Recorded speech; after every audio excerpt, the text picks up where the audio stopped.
और चाइना अजी हमारे थूक से भी बदतर, हमारा थूक उनसे साफ होगा। ये सब फायदा उठाने वाले थे ईरान का और फायदा ही उठाया। दोस्तों, रशिया ने क्या फायदा उठाया? रशिया ने ईरान से सस्ते ड्रोन खरीदे, ड्रोन टेक्नोलॉजी खरीदी। दिया क्या रशिया ने ईरान को? अपने सस्ते डिफेंस सिस्टम और सस्ते हथियार। कोई बड़ी चीज नहीं दी, अपने बड़े फाइटर जेट नहीं दिए, अपना S-400 नहीं दिया।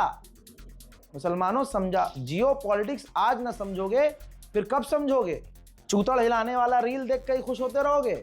अपने नौजवानों को कहो, अपनी बेटियों से कहो, अपने बच्चों से कहो, बेटों से कहो, बेटा नचनिया ही बनना है जिंदगी में, बन जाओ, लेकिन कम से कम इंफॉर्मेशन तो रखो कि दुनिया में हो क्या रहा है, तुम्हें सही गलत का तो पता हो।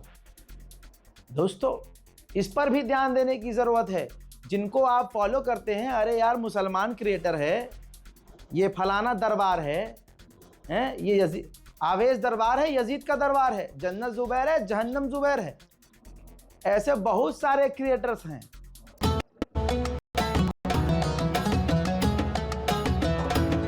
पर नहीं बोल रहे। यहां तो गवर्नमेंट के अगेंस्ट नहीं बोलना ना, तुम्हें डर था कि गवर्नमेंट के अगेंस्ट बोलोगे तो वाट लग जाएगी। यहां तो गवर्नमेंट का इन्वॉल्वमेंट ही नहीं है, जियोपॉलिटिक्स की बात है, ईरान इजराइल की बात है। अगर तुम इजराइल के खिलाफ नहीं बोल रहे और चुप बैठे हो और ईरान के सपोर्ट में भी नहीं बोल रहे, तो तुम तो दोगले हो, तुम्हारा पक्ष ही क्लियर नहीं है। लेकिन मुसलमान कौम ऐसे लोगों, मैं ये नहीं कह रहा आप मुझे फॉलो करो, लानत है ऐसे लोगों पर जो ऐसे अगर लोगों के फैंस हैं भाई तो मुझे अनफॉलो कर दो। हाँ, और सलाम है मुनव्वर फारूकी को कि उस बंदे ने इतना ऊंचा मकाम हासिल करके भी ईरान का सपोर्ट किया है अपने मीडिया से, अपने इंस्टाग्राम से। वरना ये छपरियों को जिनके 10-10 मिलियन फॉलोअर्स हैं, इनका दीन और दुनिया आखिरत सब यही है। इंस्टाग्राम अगर चला गया तो क्या होगा? गवर्नमेंट से सवाल कर नहीं सकते, मत करो, कोई दिक्कत नहीं है, समझ रहे हैं हम, लेकिन ईरान के सपोर्ट में तो बोलो। जब तुम देख रहे हो कि एक गंदा समाज सड़ा हुआ गोबरखोर खामनाई के मारे जाने पर जश्न मना रहा है, तो कम से कम तुम फैक्ट तो रखो, तुम किसके मारे जाने पर जश्न मना रहे हो भाई? 160 बच्चियां जिसने मार दी, उस खुशी में तुम जश्न मना रहे हो। ईरान में मासूमों का पहला हमला धोखे से अमेरिका ने किया, तो तुम्हारी जात धोखे वाली है, तुम्हारा बाप धोखे वाला है, और धोखे फटे हुए कॉन्डम से पैदा तुम हुए, इसलिए तुम ईरान के नुकसान पर खुशी मना रहे हो। लेकिन कोई मुसलमान क्रिएटर बोल नहीं रहा है, छोटे मोटे क्रिएटर बोल रहे हैं, लेकिन मुसलमान थोड़ा अपनी गैरत को जगाइए, ऐसे लोगों को अनफॉलो कर दीजिए। ये दीन की जंग हो गई भाई, ये इस्लाम की जंग हो गई, ये इंसानियत की जंग हो गई। कौन इंसानियत के साथ है, कौन इंसानियत के खिलाफ है?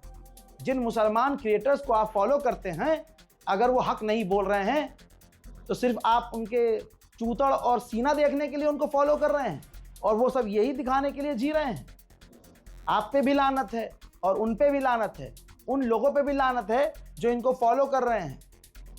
हजरात, सबसे बड़ा अपडेट दे रहा हूं, यमन के हुतीज ने कहा सऊदी अरब और अरब देशों पर हमला करेंगे अगर अरबों ने ईरान पर हमला किया।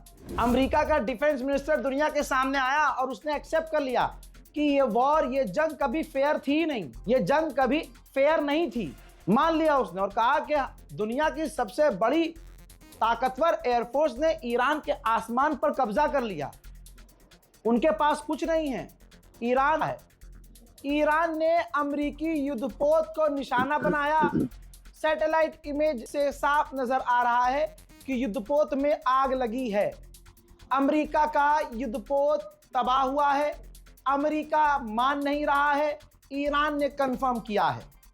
अमेरिका मानेगा भी नहीं, क्योंकि चारों तरफ से जो लाल हो रहा है, पिट रहा है, और उसके पास जवाब नहीं है, तो बयानात वो ऐसे दे रहा है जैसे कि वो तो जीत ही गया। हजरात, जीतता वो तब जब खामनाई के शहीद होते ही ईरानियन गवर्नमेंट सरेंडर कर देती। अभी तक ईरान ना झुका है, न रुका है। लीजिए बड़ी बड़ी खबर इस एक वीडियो में दे रहा हूं, शेयर कर दीजिएगा। दोस्तों, आपको बता चुका था मैं कि अमेरिका नहीं जीत पा रहा है। ईरान को बहुत जल्दी हराने का ख्वाब देखा था, लेकिन वो प्लान फेल हो गया। ईरान